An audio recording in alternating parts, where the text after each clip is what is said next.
मराठी मनोरंजन विश्वात सध्या एक आनंदाची बातमी चर्चेत आहे। लोकप्रिय विनोदी कार्यक्रम महाराष्ट्राची हास्यजत्रा मधून प्रेक्षकांच्या मनात खास स्थान मिळवणारी अभिनेत्री ईशा डे लवकरच लग्नबंधनात अडकणार असल्याची माहिती समोर येत आहे। या कार्यक्रमामुळे ईशाला मोठी ओळख मिळाली आणि तिच्या वेगळ्या अभिनय शैलीमुळे ती सगळ्यांची आवडीची कलाकार बनली। तिच्या अभिनयातील सहजता आणि विनोदी टायमिंग यामुळे प्रेक्षकांना ती विशेष आवडते। अलीकडेच ईशाच्या घरी गृहमत पूजन पार पडल्याची बातमी समोर आली आहे। या विधीनंतर तिच्या लग्नाच्या तयारीला प्रत्यक्षात सुरुवात झाली असल्याचे बोलले जात आहे। त्यामुळे चाहत्यांमध्येही तिच्या लग्नाबद्दल मोठी उत्सुकता निर्माण झाली आहे।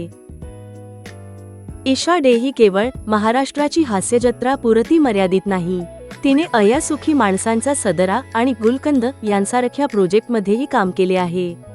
मात्र महाराष्ट्राची हास्यजत्रा या कार्यक्रमानेच तिची लोकप्रियता खऱ्या अर्थाने वाढवली आणि तिला घराघरात पोहोचवले। ईशाबद्दल आणखी एक खास गोष्ट म्हणजे तिचं मूळ आडनाव वडनेरकर आहे, परंतु अनेकांना हे आडनाव उच्चारायला अवघड जात असल्यामुळे तिने आपल्या नावासोबत डे हे आडनाव वापरण्यास सुरुवात केली। आज ती ईशा डे या नावानेच अधिक ओळखली जाते।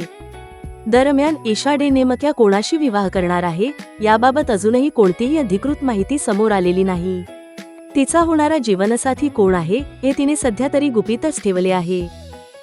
मात्र एक गोष्ट नक्की, ईशाच्या लग्नाची बातमी समोर आल्यानंतर तिचे चाहते खूप आनंदी झाले आहेत आणि आता तिच्या लग्नाबद्दल अधिक माहिती कधी मिळणार याची उत्सुकतेने वाट पाहत आहेत। तर मित्रांनो, ईशा डेच्या लग्नाची बातमी सध्या चर्चेत आहे, पण तिचा होणारा नवरा नेमका कोण आहे हे अजूनही गुपितच आहे। तुमच्या मते ईशाचा जीवनसाथी कोण असू शकतो? कमेंटमध्ये नक्की सांगा आणि अशाच अपडेटसाठी कलाकार कट्टाला सबस्क्राईब करा।